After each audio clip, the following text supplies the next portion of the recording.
Послание за болните. Трет лек. Еј ти неиздржлив, болен човеку.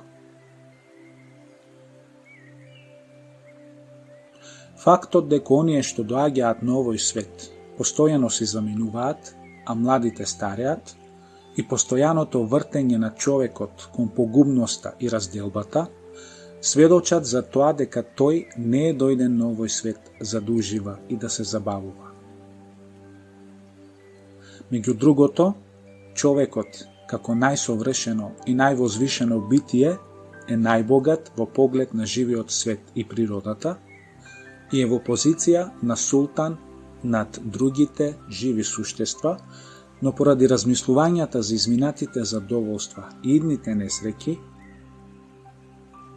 тој, во споредба со животните, може би го живее најтегобниот и најтешкиот можен живот. Тоа значи дека човекот не е дојден на овој свет само за убав живот и со цел да го проживее животот во уживање и задоволство.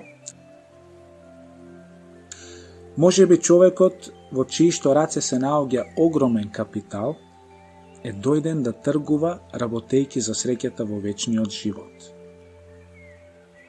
Капиталот кој му е даден всушност е неговиот животен век.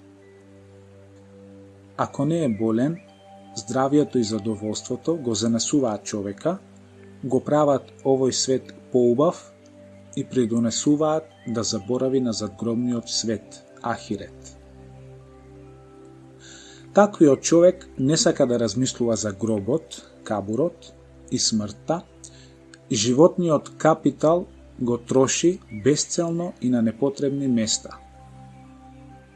Додека пак болеста веднаш му ги отвора очите и му вели на неговото тело и леш: ти не си безсмртен, а не си и безстопан, туку имаш една должност. Не биди горделив, мисли на својот Создател и знај дека ќе одиш во гроб, кабур, па според тоа подготви се. Така, од оваа гледна точка, болеста е советник што никогаш не мами и духовен водич, муршид, кој ја поменува. Затоа, навистина не треба да се жалиш поради болеста, туку можеби да и бидеш благодарен. А ако е многу тешка, потребно е да се бара трпение, сабур, за да се издржи.